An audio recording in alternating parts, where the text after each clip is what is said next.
Assalamualaikum warahmatullahi wabarakatuh. Kita akan nge-review materi kita dari sesi minggu kemarin tentang perkenalan dengan customer behavior. Review di sini karena memang di minggu kemarin kita belum bahas banyak tentang customer behavior, consumer behavior. Maka di sesi ini, di video ini kita memang akan ngebahas beberapa hal yang lebih advance ya, yang mungkin kemarin belum sempat kita sentuh. Nah, harapannya dari sini nanti kita bisa dapat gambaran yang lebih utuh tentang consumer behavior itu sebenarnya kayak gimana. Oke, um, nah kita balik lagi sama pertanyaan apa sih sebenarnya consumer behavior gitu ya. Consumer behavior itu apa? Perilaku konsumen itu sebenarnya kayak gimana? Nah, di sini dijelasin seperti kita bahas kemarin bahwa consumer behavior itu adalah proses ya, proses yang meliputi sebenarnya dari seseorang ketika mereka memilih sesuatu, ketika mereka meriset sesuatu, ketika mereka ngerti informasi tentang sesuatu, sampai dengan mereka memutuskan untuk beli, sampai dengan mereka menggunakan, sampai dengan mereka nggak pakai itu lagi, dan berhubungan dengan semua experience yang ada itu ya. Jadi berhubungan dengan semua proses yang ada di konsumen tadi. Jadi memang spektrumnya lebar banget. Kita consumer behavior ini ngomongnya memang bakal ngomong sesuatu yang sangat-sangat lebar gitu ya. Nah, di sini sebenarnya apa sih yang dikonsumsi oleh konsumen? Itu banyak ya. Jadi yang dikonsumsi itu bisa services, bisa ideas, experiences gitu ya. Jadi banyak. Nanti kita di belakang nanti kita akan ngebahas lebih banyak tentang produk-produknya ya, produk dan servicesnya itu sebenarnya apa aja sih? Apakah hanya sekedar dari produk yang kita bisa beli, kita bisa dapatkan wujudnya atau mendapatkan experience-nya itu yang kita sebut produk di situ atau enggak? Nanti kita bahas lebih jauh tentang itu di sesi-sesi berikutnya. Nah, yang satu poin penting lagi di sini adalah to satisfy needs and desires ya, atau wants di sini. Jadi untuk memberikan atau memenuhi kebutuhan dari pelanggan, kebutuhan dari konsumen itu, dan juga keinginan mereka gitu ya. Nah, di sini ada dua istilah lagi, ada need, ada wants gitu ya. Apa sebenarnya perbedaan antara keduanya? Itu nanti juga kita sedikit bahas. Oke, nah sebelum kita berjalan lebih jauh, kita harusnya ngerti tentang gimana sih kira-kira tahapan-tahapan dari sebuah proses konsumsi gitu ya. Jadi ini relate banget dengan apa yang kita alamin setiap hari ya. Gimana sih kita sebenarnya mengkonsumsi sesuatu itu ada prosesnya. Jadi kita nggak langsung tiba-tiba langsung beli gitu kan, enggak ya. Jadi ada di sini kalau misalnya bisa kita bagi sebagaimana pembagian-pembagian di step-step yang lain ya. Biasanya memang ada the activity itself, dan kemudian post dari activity-nya ya. Kalau di sini berarti pre-purchase, purchase juga, dan kemudian yang terakhir adalah post-purchase. Nah, di sini dibagi dua juga ya. Jadi perspektifnya kita bisa melihat dari konsumen, juga dari marketers perspektif. Ini dari bukunya Solomon sih ya. Tapi saya kira ini pemahaman yang paling gampang dari kedua perspektif ini. Jadi kayak misalnya di sini pre-purchase issues gitu ya. Jadi kalau dari kita sebagai konsumen ya, kita sebagai konsumen gitu, uh, kita tuh ketika memutuskan untuk butuh sesuatu atau memutuskan untuk ingin sesuatu itu kayak gimana sih biasanya ya? Ataukah apakah itu dari emang kita sengaja untuk ngeriset apa sih yang kita butuh gitu ya? Apakah itu dari influence dari orang-orang di sekitar kita, dari orang-orang, wah orang-orang pada pakai gadget baru nih gitu, kayaknya saya butuh juga untuk keep up sama teknologi, saya pengen gadget yang baru juga dan segala macam gitu ya, mungkin lifestyle kita pengen ngikutin mereka gitu. Jadi drivernya bakal banyak banget, motivationnya bakal bermacam-macam sekali di sini. Jadi itu yang kita um, pahami, itu kita pelajari di consumer perspective ketika di stage-nya yang di pre-purchase gitu ya. Nah, di marketers harusnya kita juga tahu ya, sebagai seorang marketers, um, apa sih concern mereka sebenarnya, apa sih yang mereka pengen dari sebuah produk. Kalau misalnya produk itu belum eksis misalnya di pasar, kira-kira apa sih, kita harus bisa nangkap keinginan apa dari orang-orang ini yang bisa kita buat gitu ya, yang bisa kita deliver ke mereka. Jadi hal-hal kayak gitu. Jadi artinya kita bisa in the end ngedrive mereka untuk bisa uh, membeli produk kita gitu ya, karena emang kita udah ngerti mereka siapa, ngerti mereka kebutuhannya apa, dan segala macem. Nah, kemudian di tahap yang kedua di purchase issues ini ya, jadi kalau di sini sih yang dicontohkan apakah ketika kita ngedapetin suatu produk itu stressful gitu ya, atau stressful atau gampang kah atau susah kah gitu ya. Eh, apakah itu jadi pengalaman yang menarik atau enggak gitu kan. Jadi lebih cenderung ke hal-hal yang seperti itu. Dan di marketers perspektif juga kita juga harus bisa ngelihat ya. Kira-kira apa faktor apa aja, situational factors apa yang bisa mempengaruhi dari experience dari konsumen tadi gitu ya. Apalagi kalau kita ngomong tentang services gitu, misalnya contoh. Jadi di services gitu kita ngelihat bahwa di situ kan ada tangible, ada intangibles gitu ya. Jadi uh, misalnya tangible-nya kita udah bagus gitu ya, tangible-nya kita udah berikan yang grade A ya, udah terbaik gitu. Tapi kalau misalnya faktor yang melengkapi seperti intangible tadi itu juga belum, grade-nya belum inline sama yang tangible tadi, maka bisa jadi um, experience dari customer ini bakal nggak match ya, bakal nggak terpenuhi gitu. Jadi itu yang harus kita lihat sebagai marketers gitu. Dan yang terakhir di post purchase issues itu ya ketika mereka udah ngebeli gitu ya, ketika mereka udah ngebeli, jadi sebenarnya produknya ini menurut evaluasi mereka apakah produknya ini sesuai dengan yang mereka butuhin, apakah produknya ini um, sesuai ekspektasi mereka, apakah does the job dan lain sebagainya. Nah, sama di marketers perspektif juga kita harus ngelihat kepuasan dari konsumen ini ya. Bahkan di literatur tertentu kita nggak sekedar cuman memberikan kepuasan bagi konsumen, tapi juga buat konsumen untuk bisa delighted gitu ya. Artinya seneng banget sama produk kita, harusnya mereka seneng banget. Untuk bisa menstimulasi mereka agar bisa repurchase di tempat kita, agar jadi loyal customer di tempat kita, penting buat kita untuk bisa ngebuat mereka delighted gitu ya. Jadi nggak sekedar bagus, tapi istimewa, servisnya istimewa atau produknya istimewa gitu. Karena produk bagus sekarang kita juga bisa lihat di pasar persaingannya semakin semakin ketat gitu ya. Orang-orang yang menyediakan produk bagus juga semakin banyak. Jadi kira-kira itu kita harus ngerti tentang stages in consumption process ini. Jadi proses-proses yang ada di ini ya, di konsumen juga yang ada di kita sebagai marketers gitu ya. Nah ini nanti memang bakal kita pilah-pilah dengan apa yang bakal kita lakukan di sesi-sesi berikutnya ya. Jadi di purchase itu ada apa aja sih? Kita belajar tentang motivation dan lain sebagainya.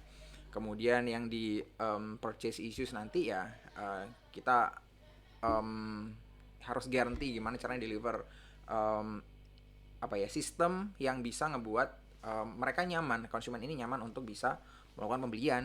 Dan yang terakhir juga kita ngomong tentang satisfaction juga. Oke, jadi dari tadi kita udah ngomong tentang konsumen ya, karena memang mata kuliah ini tentang konsumen gitu. Nah, gimana sih sebenarnya caranya untuk memahami konsumen ini gitu ya?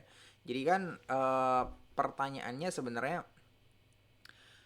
dari mana kira-kira, atau dari parameter-parameter apa kira-kira yang bisa kita lakukan untuk kita bisa memahami konsumen dengan lebih baik gitu ya.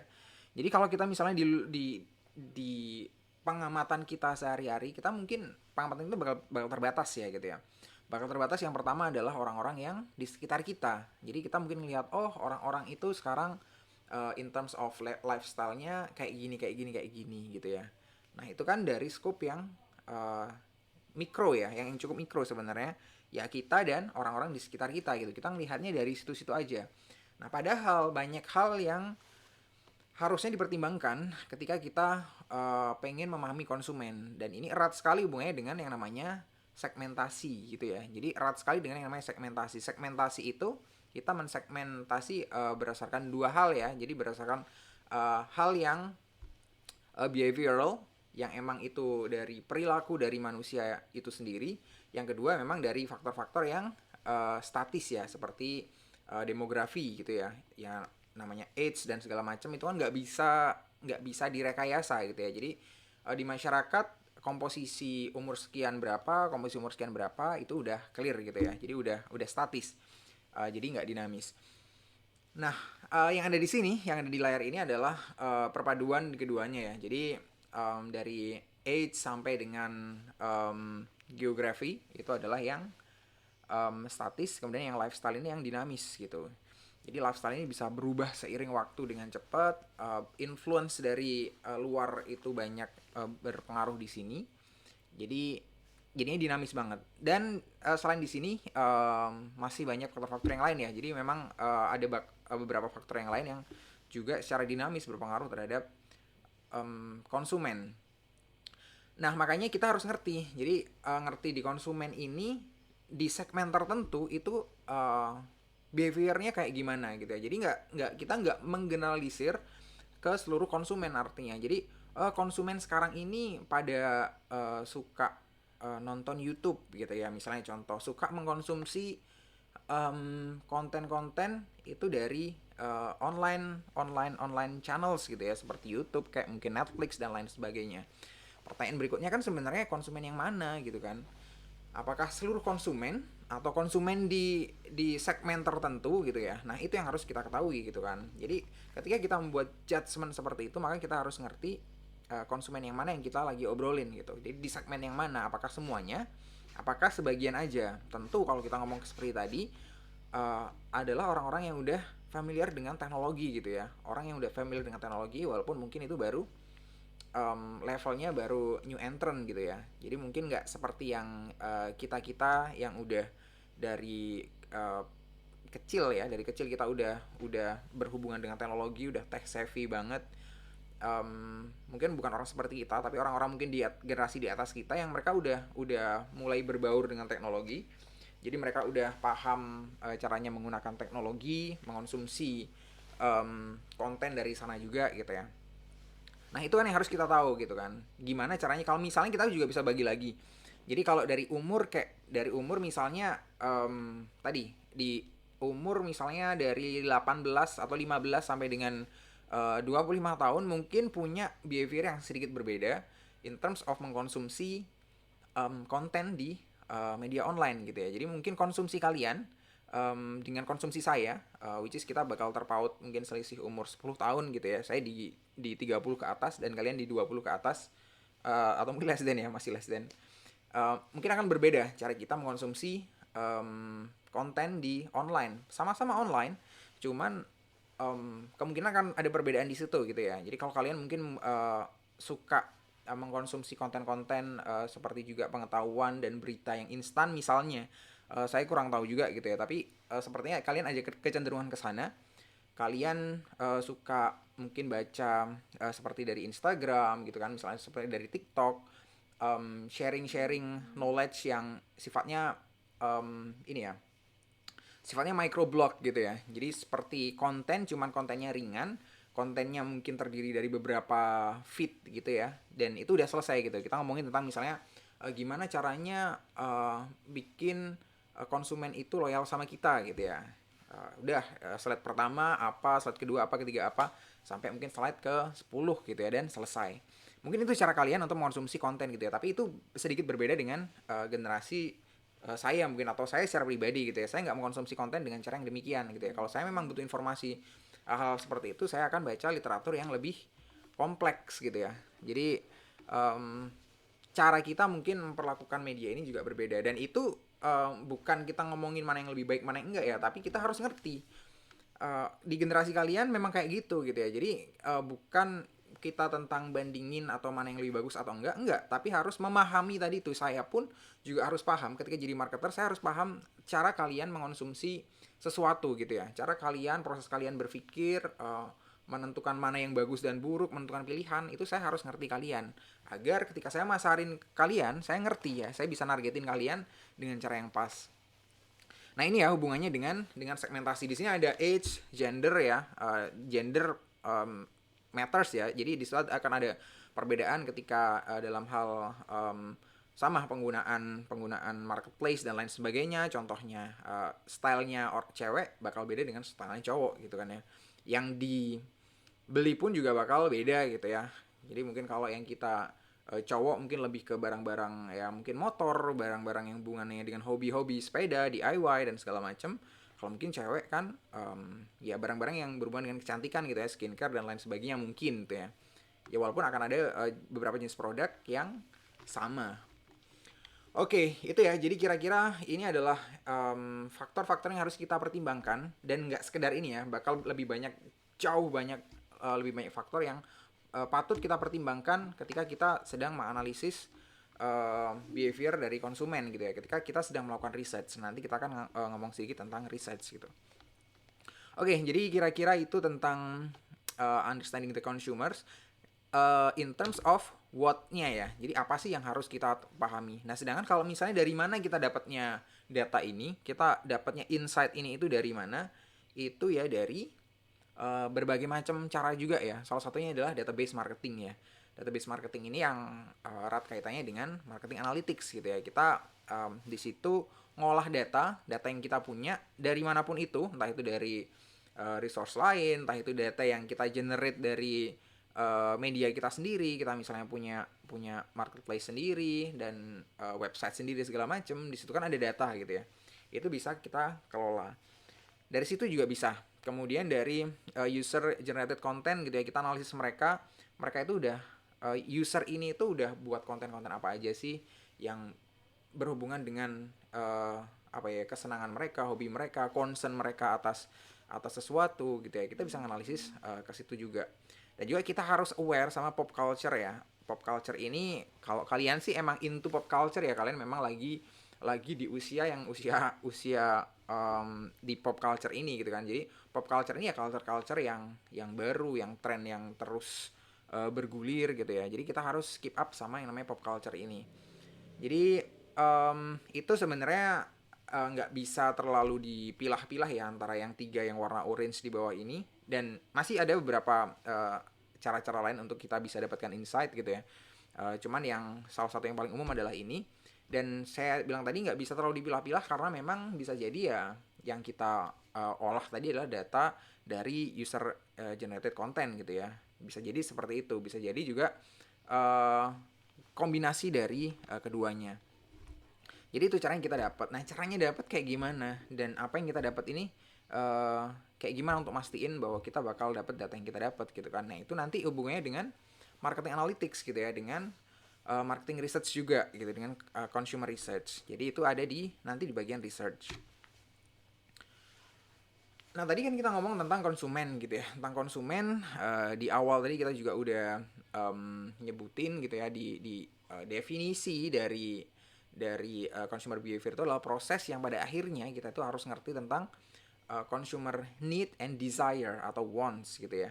Jadi kita harus ngerti apa sebenarnya kebutuhan mereka. Dan sekali lagi, berhubungan dengan slide yang sebelumnya tadi dengan segmentasi, need dan want dari tiap segmen itu mungkin akan sangat berbeda gitu ya. Jadi di jenis line up produk yang sama, tapi kebutuhan itu bisa jadi sangat berbeda gitu ya. Jadi let's say kita misalnya ngomong tentang ini ya, tentang tingkat upah ya, tingkat tingkat pendapatan seseorang gitu. Jadi pendapatan seseorang yang mungkin let's say setahun di atas 1 miliar mungkin akan berbeda behaviornya dengan orang-orang yang setahun pendapatannya ya mungkin di kisaran UMK gitu ya. Let's say berapa ya, berarti 2 dikali ya sekitar 30 juta lah ya. 30 juta per bulan dibandingkan dengan orang yang 1 M per bulan, bakal sangat drastis perbedaannya in terms of their need and their want gitu ya. Bisa jadi mungkin orang-orang yang pendapatannya terbatas memang akan lebih concernnya ke need aja gitu ya, apa yang mereka butuhin gitu, mereka harus emang memenuhi kebutuhan mereka sebagai prioritas gitu. Sedangkan orang yang udah nggak ada masalah dengan finansial mereka, ya mereka mungkin yang dipikirin mereka cuma one aja ya gitu ya. Mereka udah uh, basic needs-nya mereka udah terpenuhi semuanya. Jadi mereka udah step up ke yang tadi namanya wants gitu ya. Jadi di sini kalau misalnya dari pengertiannya ini nggak untuk dihafalin ya sekali lagi. Jadi need itu sebenarnya dari something a person must have to live gitu ya. Jadi emang prasyarat orang untuk bisa hidup. Jadi di situ bisa makanan, minuman dan lain sebagainya, atau untuk achieve a goal gitu ya. Jadi kebutuhan seseorang untuk achieve a goal. Jadi ini udah di atasnya basic need gitu kan pastinya. Jadi kalau misalnya goal seseorang untuk bisa uh, ya mencapai goal tertentu di hidupnya gitu ya, apapun goalnya itu, maka bakal ada needs di situ buat dia, bakal ada standar minimum buat dia untuk bisa mencapai goal tersebut. Nah sedangkan want itu udah di atas banget, di atas itu tadi, jadi udah beyond needs ya. Jadi kita udah nggak mikir lagi tentang needs-nya tadi ya, emang sebenarnya dari need ya, dari need, tapi need yang terkonversi menjadi sesuatu yang lain dengan ada influence dari hal-hal yang lain juga gitu ya. Jadi seperti misalnya kayak di sini gitu ya, contohnya kita sama-sama lapar gitu ya, kita sama-sama lapar. Tapi mungkin karena saya, let's say pendapatan saya pas gitu ya, saya akan mikir ketika saya lapar ya saya akan makan makanan makanan pokok saya gitu, misalnya nasi gitu ya, ditambah lauk sekedarnya gitu. Nah mungkin ada orang lain yang sama-sama mikir lapar gitu ya, basic need-nya dia itu lapar, sebenarnya sama-sama lapar butuh makanan, cuman yang dia lakukan adalah beli makanan yang satisfy his desire gitu ya. Jadi dia beli makanan yang aku lagi pengen banget makan burger di sini misalnya gambarnya. Jadi orang itu bakal beli burger gitu kan, burger yang mungkin mewah, harganya mahal, ya mahal banget misalnya gitu ya. Dia bisa beli gitu ya, dan dia bisa memenuhi keinginan dia gitu ya.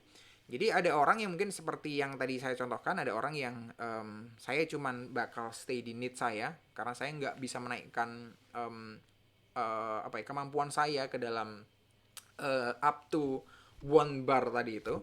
Jadi ya udah saya penuhin apa yang jadi kebutuhan saya sih. Nah kedua hal itu yang perlu ditangkap sama marketers gitu kan. Jadi kedua hal itu perlu ditangkap oleh marketers, apa sih sebenarnya need-nya dari segmen ini, apa sih yang biasanya diinginkan dari segmen ini gitu kan, atau apa yang mungkin diinginkan dari segmen ini gitu kan. Jadi kita bisa create suatu produk, suatu service yang mungkin belum pernah ada sebelumnya, tapi kita tahu bahwa ini bakal jadi kebutuhan, ya kita bisa create itu gitu ya. uh, Judgementnya apa, dasarnya apa kita untuk bisa ngelakuin itu, ya consumer research gitu ya. Kita harus paham mereka, kira-kira mereka bakal butuh nggak gitu ya. Jadi nggak sekedar dari inovasi yang kita lakuin gitu ya, kita inovatif yuk buat ini buat ini buat ini gitu, tapi kita juga harus validate bahwa consumer juga butuh atau pengen barang tersebut gitu. Kemudian yang berikutnya, masih ada hubungannya dengan yang barusan, masih ada hubungannya dengan tadi ya, kalau misalnya saya contohkan ada strata sosial in terms of kemampuan ekonomi gitu ya. Nah di sini juga sama. Jadi ketika kita beli sesuatu, bahkan saya yakin di sini kita semua punya contohnya di sini.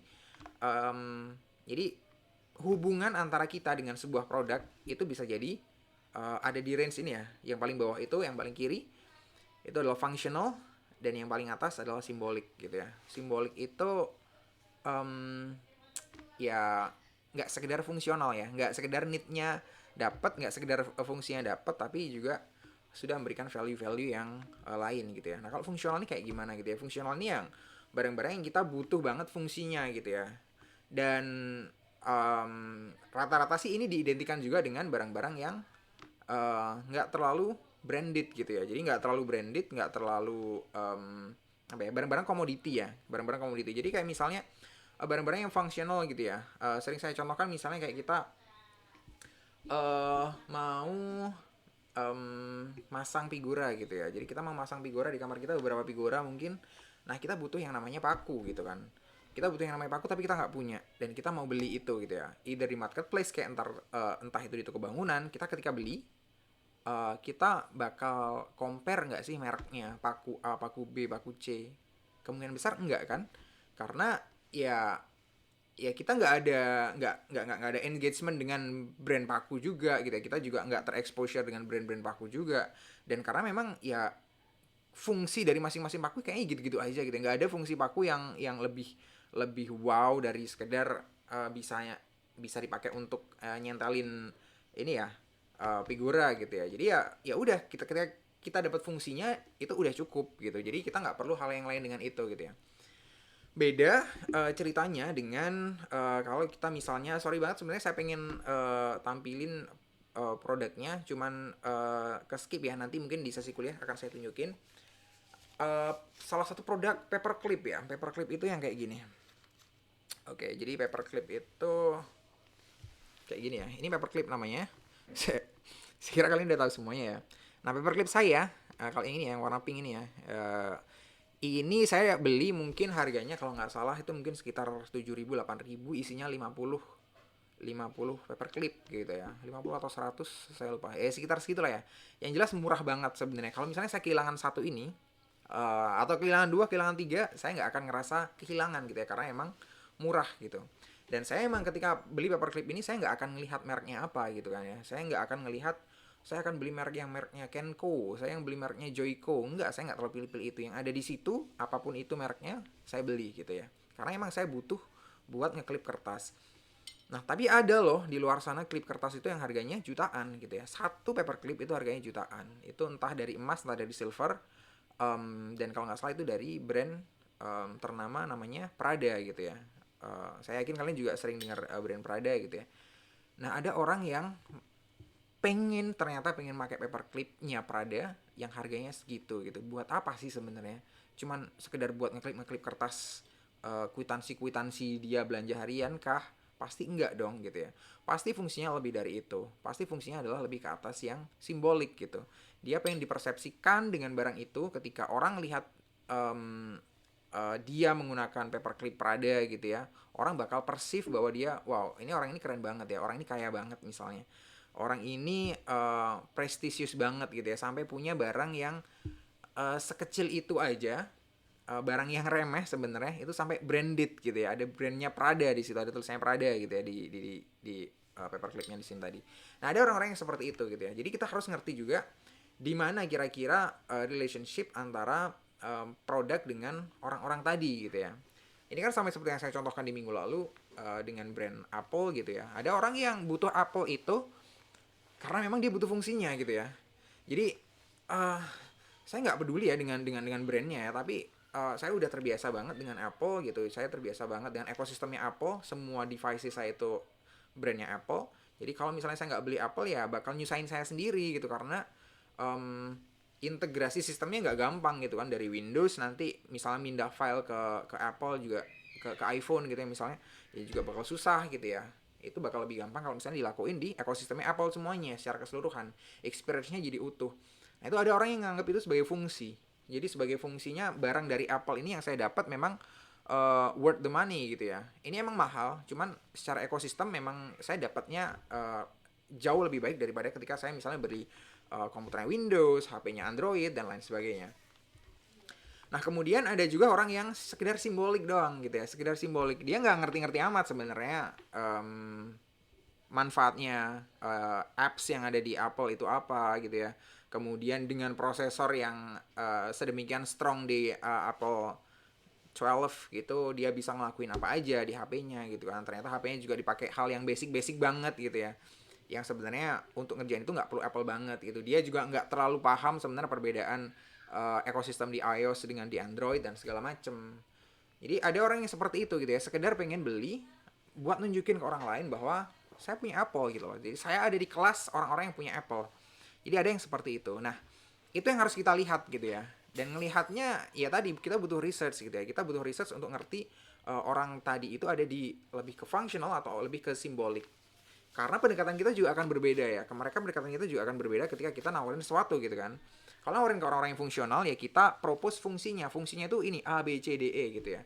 Tapi kalau yang simbolik pendekatannya bakal berbeda sekali ya. Jadi kalian bisa lihat di brand-brand yang super mewah ya. Saya kira nggak sekedar mewah tapi super mewah, kayak tadi misalnya Prada, Gucci, LV, itu mereka gimana cara mereka nge-brand produknya gitu ya, sehingga juga orang-orang yang tertentu aja yang bisa beli gitu. Bahkan ada beberapa tempat memang ketika untuk ngejual produknya itu mereka yang menentukan. Jadi penjual ini menentukan. Seperti di Bugatti ya. Bugatti itu salah satu mobil, tapi mobil yang premium sekali gitu. Jadi premium sekali, nggak cuman karena cepatnya. Orang nggak cuman butuh karena mobil Bugatti itu cepat gitu ya. Emang mobilnya secara akselerasi cepat, top speednya tinggi. Cuman image value-nya itu jauh lebih tinggi gitu ya. Kalau orang udah punya Bugatti ya udah super keren gitu ya. Seperti kayak misalnya Ronaldo, dia bisa punya Bugatti yang seri tertentu gitu kan. Dan itu yang beli itu dipilih gitu ya. Jadi Bugatti itu memilih siapa yang bisa beli produknya dia. Jadi nggak sembarang orang bisa beli gitu ya. Nah itu saking mereka pengen ngejaga image dari brandnya gitu ya. Jadi orang-orang biar tetap ada koneksi antara simboliknya tadi ya. Oh kalau saya misalnya saya seorang Maida, misalnya saya konglomerat di Indonesia gitu kan, dan saya apply untuk bisa beli Bugatti, ternyata saya dapat seri yang sama dengan Cristiano Ronaldo misalnya ya, ya maka value-nya saya juga bakal keangkat gitu kan. Mobil saya loh sama punyanya CR7 gitu ya. Jadi uh, seperti itu ya kira-kira ya untuk simbolik. Nah ini sih dalam spektrum ini ada dari interdependence gitu ya, itu yang paling basic gitu ya, kita yang butuh barang itu emang untuk keperluan sehari-hari dan lain sebagainya. Kemudian semakin ke atas ada love, nostalgic attachment gitu ya, saya kira kalian bisa baca itu. Dan yang terakhir adalah self concept attachment gitu ya, jadi itu yang dengan nilai diri saya gitu ya, tadi yang saya sebutin dengan simbolik saya. Kalau saya punya mobil sama kayak si R7, betapa wownya saya gitu kan gitu, saya bisa upload itu di Instagram dengan sangat bangga misalnya, contoh gitu ya. Jadi itu lebih ke aktualisasi diri saya daripada mobilnya itu saya butuh fungsinya, karena mungkin mobilnya bakal nggak saya pakai harian juga gitu ya, bakal sangat jarang saya pakai. Cuman yang penting adalah punya mobil itunya, itu yang lebih penting. Oke, jadi maka di situ kita harus ngerti bahwa consumer research itu penting banget gitu ya. Jadi consumer research itu penting banget untuk tadi jadi jembatan kan akhirnya dengan dari kita sebagai marketer dengan konsumen gitu ya. Untuk kita bisa memahami konsumen itu kita harus ngelakuin research gitu. Nah, researchnya nanti kayak gimana aja nanti juga akan dibahas di sini, juga di marketing analytics dan juga di consumer behavior practices ya, praktikum perilaku bisnis gitu. Jadi nanti akan dibahas di sana. Jadi ini consumer research-nya karena memang kompleks banget, yang kita hadapin itu kompleks banget kondisinya di konsumen gitu ya. Jadi kita harus cukup paham dengan nanti consumer research yang sesuai, yang baik. Dan di sini ada dua approach sebenarnya, ada positivist dan interpretivist. Itu sedikit berbeda gitu ya. Kalau positif itu kita lebih ngelihat semuanya itu yang namanya ini ya, uh, kasarnya seperti ini biar gampang dipahami adalah yang namanya ideal itu ada gitu ya. Jadi ada satu satu konsep yang ideal, ada satu konsep yang paling sesuai, paling benar, dan itu sifatnya rigid gitu ya. Jadi kebenaran itu mutlak kalau di sini. Jadi kalau di interpretivis itu enggak, ya sesuai dengan konteks sosialnya dong kayak gimana gitu ya. Nah ini bakal lebih jauh nanti ketika kita akan bahas di consumer research ya. Jadi emang nggak akan kita bahas di sini. Cuman kecenderungan kita nanti kita akan bergeser ke yang interpretivis ya. Jadi kita bakal melihat konteksnya partially ya, by ini ya, konteks dependent, tergantung dari konteksnya. Kita lagi ngomongin konteks yang mana. Itu kira-kira.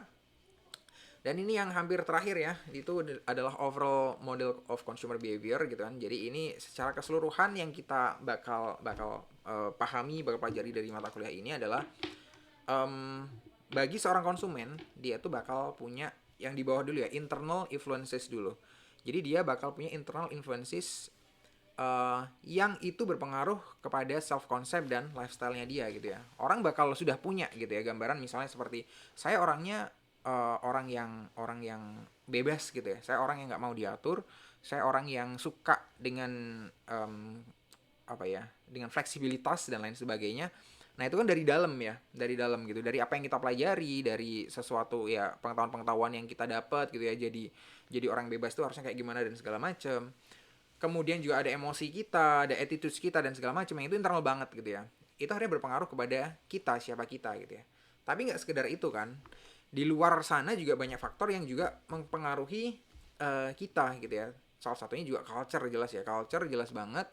um, saya yang sama, misalnya ada dua Maida yang tinggal di kultur Jawa dari kecil, dengan misalnya Maida yang persis yang identik banget kembarannya tinggal di negara Amerika gitu, misalnya di New York dari kecil, bakal punya self concept yang berbeda juga gitu ya, karena memang surrounding itu matters gitu ya. Jadi orang-orang yang ada di sekitarnya atau budaya yang lebih besar lagi itu bakal berpengaruh. Kemudian di situ ada social status tadi, seperti yang tadi saya sebutin ya, saya contohin beberapa kali, family, kemudian juga marketing activities ya.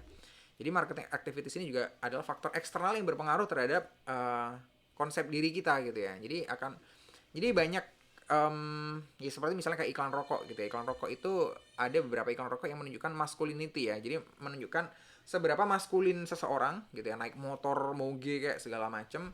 Kalau misalnya dia ada bunganya tadi dengan surya kayak dengan gudang garam dengan jarum dan lain sebagainya gitu ya. Nah, itu kan yang dibentuk sama iklan, yang dibentuk sama marketers gitu ya. Jadi mungkin akan ada orang-orang yang di luar sana yang ke indus ya, maksudnya ke masuk di pikiran mereka bahwa oke, ngerokok itu keren, ngerokok itu jadi macho dan lain sebagainya, jadi maskulin gitu ya. Jadi itu yang kebawa di pikiran mereka, jadi akhirnya mereka punya pemikiran yang seperti itu gitu ya. Dan akhirnya beli rokoknya gitu kan. Yang diharapkan sama perusahaan rokoknya kan itu. Itu contoh ya, cuman sekedar contoh aja dan masih banyak contoh-contoh yang lain gitu. Jadi marketing activities itu ya berperan juga sebagai faktor eksternal di sini. Nah, kemudian kalau kita udah punya self concept tadi itu bakal berpengaruh ke need sama wants-nya kita ya. Jadi kayak gimana sih need sama wants-nya kita itu bakal berbeda ketika self concept kita berbeda tadi. Kayak misalnya ada yang Maeda versi Jawa dengan Maeda versi Amerika gitu bakal beda kebutuhan sama sama keinginannya itu bakal sangat berbeda bahkan. Nah, itu juga berpengaruh ke yang terakhir adalah decision process ya. Decision processnya itu kayak gimana? Problem recognition yang pertama kita ngerti problem kita apa gitu ya. Karena uh, ya sebagai orang yang berbeda kita pasti punya problem yang berbeda juga. Kemudian kita harus nyari informasinya dari mana. Kita bisa dapat solusi tadi itu. Kemudian kita banding-bandingin solusi tadi. Kalau misalnya bisa dibandingin, kalau misalnya nggak bisa dibandingin itu misalnya cuma dari single provider ya udah langsung kita beli gitu ya misalnya. Dan yang terakhir adalah evaluasi ya di selection di post purchase process gitu. Jadi hubungannya seperti ini ya. Jadi ada faktor internal dan eksternal berpengaruh kita, yang berpengaruh kita dan ngebentuk kita sebenarnya, ngebentuk siapa kita dan ngebentuk apa yang kita pengen dan kita butuhin. Jadinya kita itu yang jadi basic kita untuk kita membeli sesuatu gitu ya atau menggunakan sesuatu. Dan ini punya pengaruh yang kembali lagi ya sebenarnya. Jadi pengalaman kita akan mengonsumsi sesuatu itu akan balik lagi sebenarnya ke faktor internal kita ya. Apakah kita jadi orang bahagia misalnya dengan mengonsumsi sesuatu? Apakah kita jadi orang yang uh, seneng, yang ngerasa tadi ya kalau misalnya tadi image value kita ngerasa jadi orang yang lebih terhormat secara image, kita lebih image yang lebih lebih wow dan lain sebagainya. Jadi kayak gitu.